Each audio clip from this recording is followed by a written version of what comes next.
Hey, what's up? What it do, y'all? It's yours truly, Mr. PSA. I am that's the public Sony's announcements on Instagram. I am Sony Reviewed It on YouTube. Today, we're doing a reaction review video to when is the best time to buy an airline ticket. Let's get into the video. Knowing when to book your flight is one of the easiest ways to save hundreds of dollars on your next trip, which is why today we are breaking down the research so you'll know exactly when to book your next flight ticket to get the best price possible. We will cover when to book domestic flights, when to book international flights, when to book holiday flights, when to book business or first class tickets, the best day of the week to book a flight, and then tools to help you get the best price every time. Let's kick things off with the best time to book domestic flights, which typically applies to any flight within North America. If you're flying somewhere in the US or Canada, the best time to book is typically between 1 to 3 months before your departure date, with the sweet spot being around 38 days out, as flights tend to be the cheapest about 5 to 7 weeks before you fly. And the reason for this is simple. Airlines release fares early, but they often adjust them downward once they see how demand is shaping up. If you book too far in advance, you might be paying a premium that ends up dropping later. On the other hand, if you wait too long, especially within 2 weeks before your intended departure, prices tend to jump significantly. So if you are planning a weekend in New York or visiting family a few states over, you don't have to lock it in months in advance, but you will want to get it booked before that 2-week window of the departure date. Next, let's talk about international trips. If you're flying to Europe, Asia, South America, or anywhere else outside of North America, you'll want to plan a little bit further ahead than when you're booking a domestic flight. The ideal booking window is typically between 3 and 6 months prior to your intended departure date. For most international routes, fares tend to be the lowest around the 100-day mark before the flight. So if you are planning to travel in the fall, you will ideally want to start monitoring flight prices in the early spring. And the further distance that you plan to travel, the earlier you should consider booking your ticket. Flights to Asia or Australia from the US often require 5 to 7 months of lead time in order to catch the best deal, especially if you are taking a trip in high season, such as going to Asia over the winter months. Keep in mind that many airlines now let you change your flight with no change fee if you book a main cabin fare, so pretty much anything above basic economy, so you can lock in a good deal without feeling stuck if your plans do change. And while you will want to book far in advance, booking too early, like 10 or 11 months in advance, is often going to cost you more. Let us know down in the video comments where you will be flying next. I'm personally booked in for a bachelorette party in Cancun. Also, I'm throwing around a ton of dates and numbers in this video, which can get confusing. So I put together a short one-pager summarizing everything from this video that you can download for free in the video description to reference later. Holidays, spring break, and summer travel can have their own set of rules, and if you wait too long,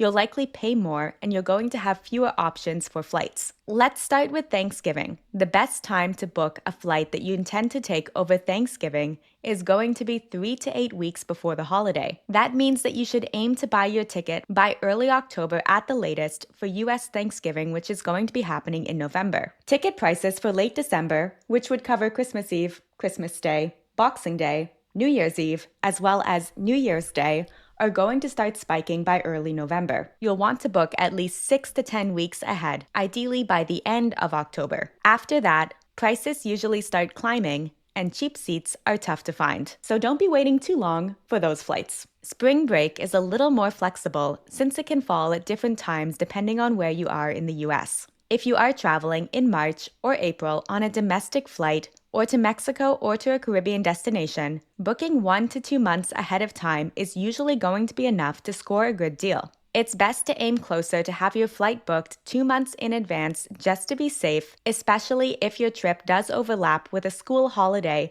or is to a popular beach destination. As for summer travel, it's going to depend on where you're going. For domestic flights in July or August, it might surprise you, but prices often drop inside that last 6-week window. Airlines will often lower fares to fill empty seats. So if you are flying within the US or Canada, booking 2 to 6 weeks before departure for a July or August flight can still land you a decent deal. On the other hand, International summer travel is going to be a different story. Fares to Europe, Asia, or other long haul destinations typically go up as you get closer to the departure date. You'll want to book these trips earlier, ideally 3 to 6 months. As you guys can tell, what Megan's telling you to book your tickets at least 2 to 6 weeks before departure. International is 3 to 6 months. The reason why she is advising 3 to 6 months is because everybody wants to go international in the summertime, and sometimes people go international during spring break. Also, a lot of people like to go study abroad. So, just once again, remember domestic 2 to 6 weeks before departure, international 3 to 6 months before departure.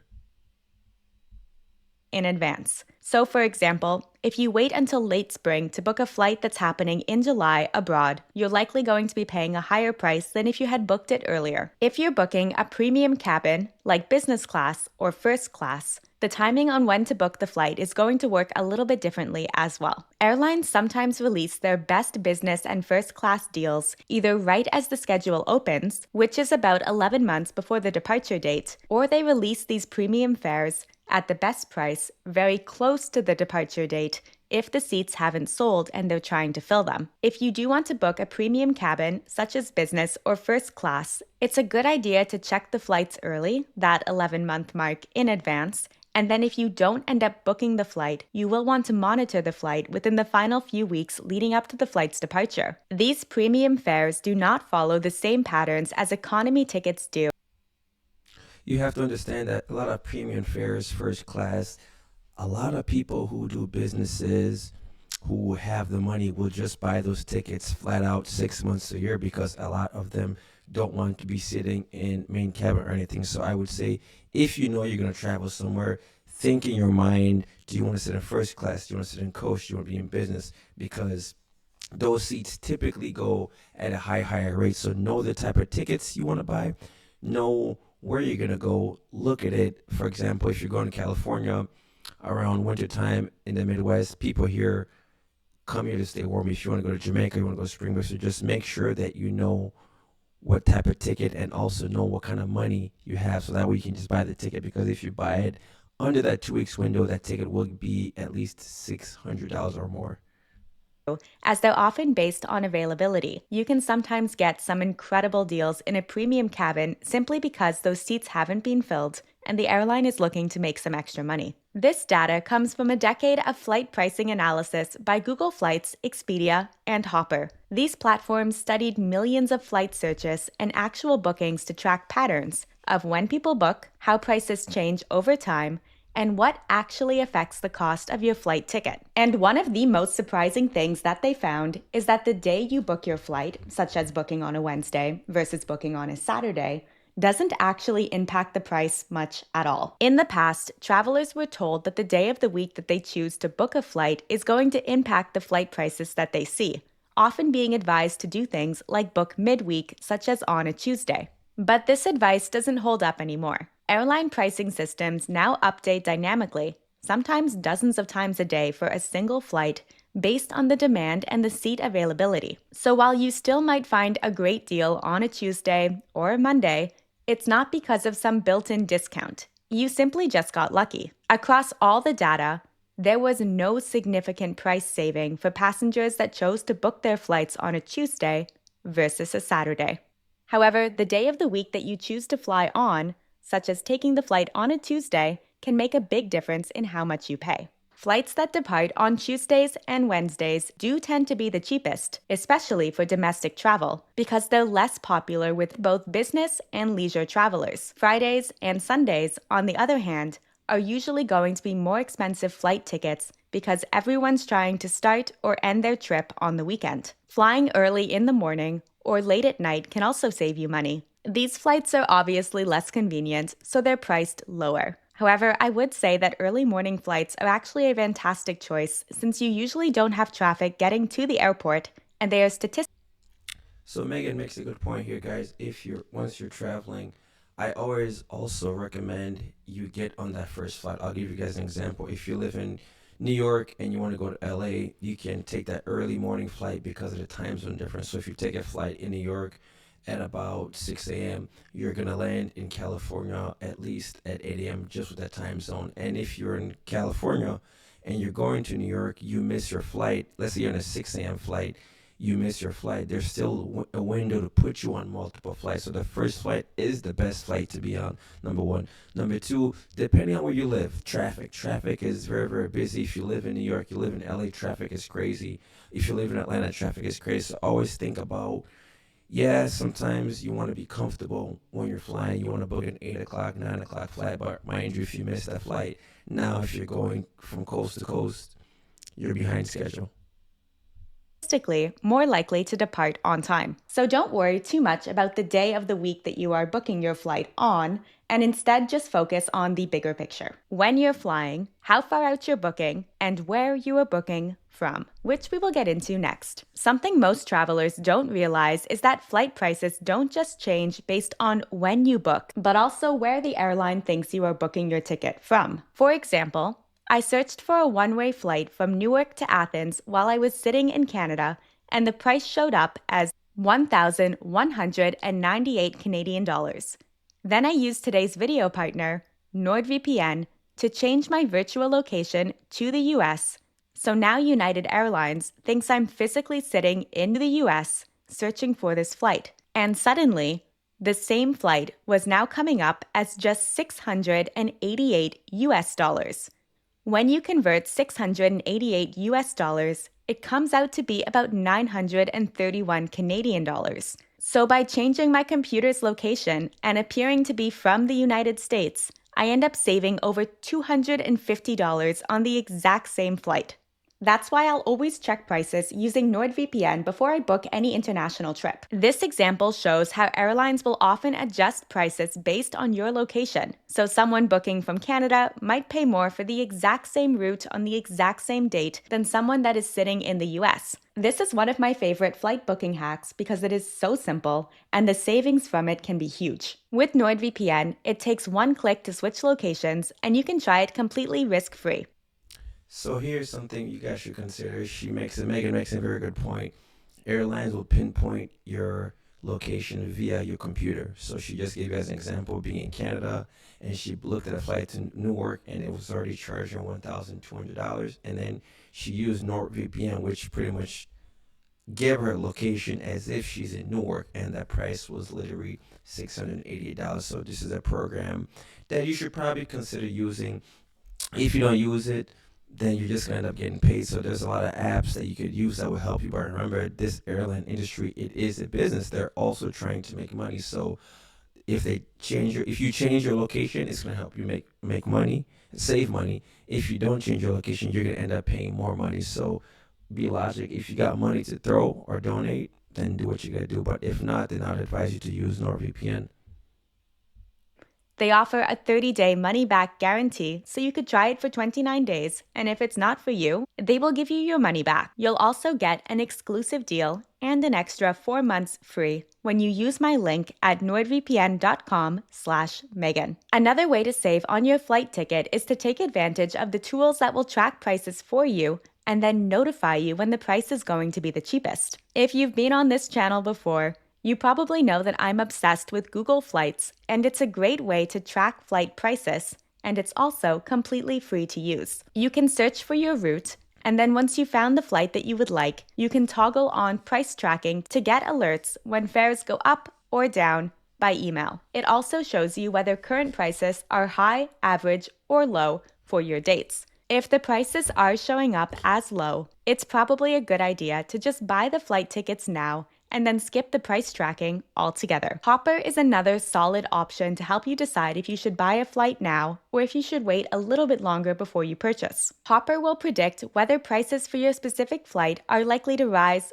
or drop, and it gives you a simple buy now or wait recommendation. It's super simple and straightforward. Some sites like Expedia also offer price drop protection, which can refund you if you book through their website and then the fare ends up dropping after you've booked the ticket. But I still recommend booking directly with the airline, even if they don't offer any price protection.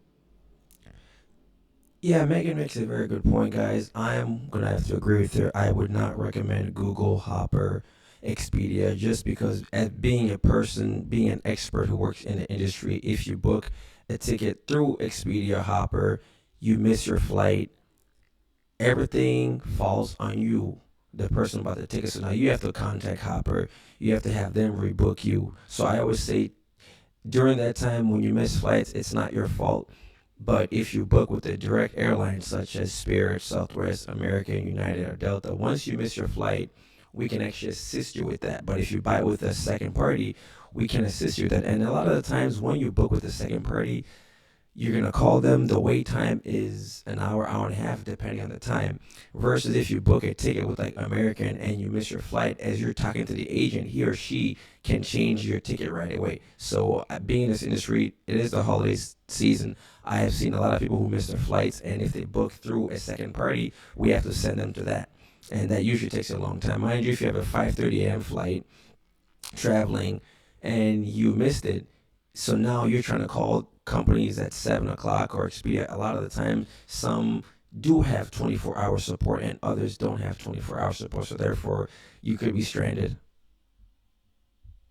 If there's a delay or a cancellation with your flight, the airline can't help you as easily if you book through a third party such as Expedia or Flight Network or Booking.com, as opposed to booking directly on the airline's website. If something goes wrong on your day of travel and you try to contact the airline, but you booked with one of these third-party sites, you'll be told to contact the booking site, who then contacts the airline on your behalf and middlemans the process, which complicates making any changes to your travel plans. I fly dozens of times each year, and I'll typically have one disruption out of every 3 flights. So things are going to happen often, and when it does, you will be happy you booked directly with the airline. That's why I'm not a huge fan of these third-party booking sites like Expedia, even if they offer you price drop protection, and instead I'll use sites like Hopper or Google Flights to find flights and track prices, but then go to the airline directly when I make my booking. Trust me when I say, whether it's a weather issue or an aircraft maintenance issue or some issue at the airport with an outage, things go wrong when you fly all the time. And when you book directly with the airline, things can often be resolved quickly and smoothly without too much disruption to your plans. We touched on booking business and first class tickets, but the truth is, you can often get a better deal on these premium cabins by first booking an economy ticket and then upgrading your ticket as the departure date approaches. This is because if seats are still available, airlines frequently offer discounted upgrades in the final week before departure to fill those premium seats. I have a full video that breaks down exactly how flight upgrading works, plus several strategies that you can use to get upgraded for free or for a fraction of the full price, which I will put on the screen now and link for you in the video description to watch next. Don't forget to hit that subscribe button to join Ollie and I back here for more travel. So guys, there goes the advice that Megan gave you buying tickets if you're going domestic, about 2 to 3 weeks. If you're going international, 2 to 3 months is the best thing to do.